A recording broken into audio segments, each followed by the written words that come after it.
My name's Caroline, and I'm from Auburn in Alabama, and I'm a big McCain fan and been campaigning for him. And sorry about the speech.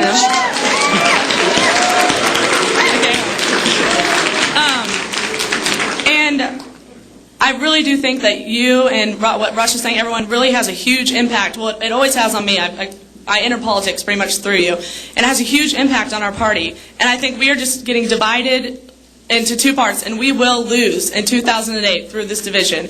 And I support Senator McCain. I started off with Duncan Hunter with you, and then I switched to Fred Thompson, and then now I support my party. I support the Republican Party, and I want a Republican in office because I'm scared to death of the Democrats. And so you weren't a McCain girl from my the question beginning. is, you just said that the scariest thing is is a Democrat with foreign policy. Well, I think that this division of the party, putting a Democrat in, they will not only be supporting foreign policy, but the commander-in-chief. There's too much at stake. Do you not agree? Yes, it's just not clear to me, as I said, that McCain would be better. It's also very unclear to me that he's going to be a good candidate. And like I said, who's going to vote for him who didn't vote for Bob Dole? I think he's a very weak candidate.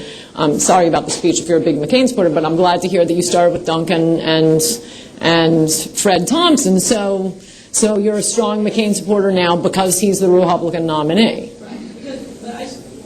No, I don't know, maybe you'll convince me, and, I'll change my mind, and McCain will call me a flip-flopper. But at the moment, the wanting to shut down Guantanamo and leading the charge against waterboarding, and, he supports the surge only when he's running for president as a Republican. This guy just seems a little bit too tied to being a maverick for the New York Times. And if we're going to get basically the same policies, which I think are very possible, I'd rather have it be on their watch. I'd rather have Republicans in Congress who we won't have to tell, like we did with amnesty and Harriet Miers, no, we don't want them. If it's Hillary Clinton, they will know, charge. They will oppose everything she does. If it's McCain, we'll get the same thing we got with amnesty. It took a month for us to light a fire under Republicans in Congress because they kept saying, oh, well, he's our president.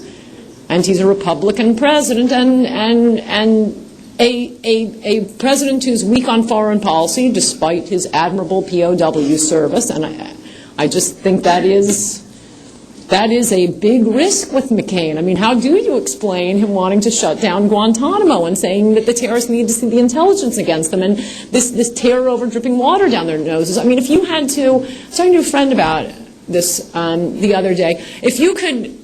It's like a science fiction version of how to interrogate someone. We have a way to interrogate people that will frighten them horribly for 60 seconds. And within 5 minutes, there will be no resulting pain, no discomfort. It's not even like they'll be in pain for 6 hours, but no lasting damage. No, this is 2 minutes of feeling like you're drowning. Half the Fox News hosts have done it, just, to get the ratings up. You see them all being waterboarded. And McCain is hysterical about that. That's not a good sign. But I do truly hate the Clintons, so it's possible.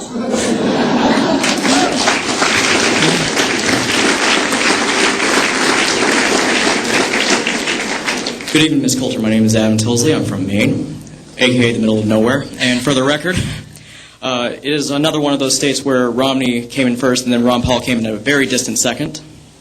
My Excellent. question, yes. Well, you got to thank me and a few others. Okay, cut to the chase in the interest of time. Give me your brutal, honest opinion on Mike Huckabee. Well,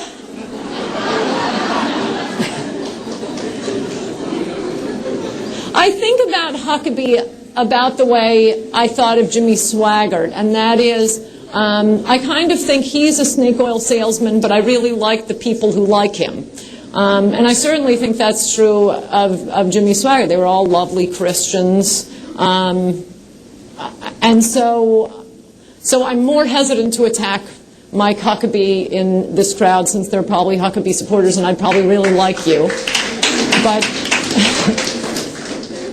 But I think he's kind of a hornswoggler. I mean, talk about a flip-flopper. He raised taxes, has a worse tax record than Romney in Massachusetts or Rudy Giuliani in the Soviet Union. You know, he comes out with these great statements I really love, like that he doesn't believe Darwinian evolution. I wrote a couple of columns about this, and then as soon as Larry King asks him about it, he totally backs down. He backed down on, you know, Christian wives being submissive to their husbands. He backed down, he makes these, you know, broad statements, Christ is the, you know, king of the universe, and then he's denying that there's a cross in the ad. There was obviously a cross in the ad. I mean, they may not have planned it that way, but when you watched it, you could see, why not just say, yeah, isn't that a nice touch? I liked the cross in the ad. And I'm feeling a little bit annoyed with him right now because he was so vicious to Romney while sucking up to John McCain. And if Huckabee is half as conservative as he says he is, then McCain shouldn't have been his guy either. I mean, it's one thing to say what that woman, the McCain supporter, just said, to say he's a Republican, will vote for anyone because it's not the Clintons. Okay, that's an argument I understand. But this was back during the primaries that Huckabee is constantly attacking Romney and not telling the truth about Romney. And what else don't I like about Huckabee? Well, those are a few things.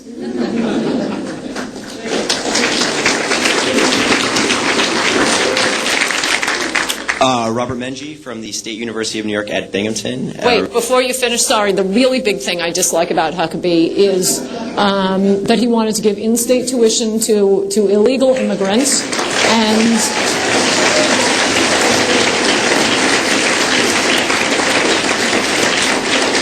and said that a law that would require you to prove you're a United States citizen in order to vote or collect government benefits. He attacked it as a racist law. This is nativist, and, you know, Toyota's not going to want to come here, Toyota, because this law says if you don't look like us, we don't want you here. No, it says you need to be a citizen to vote. That's really all it says.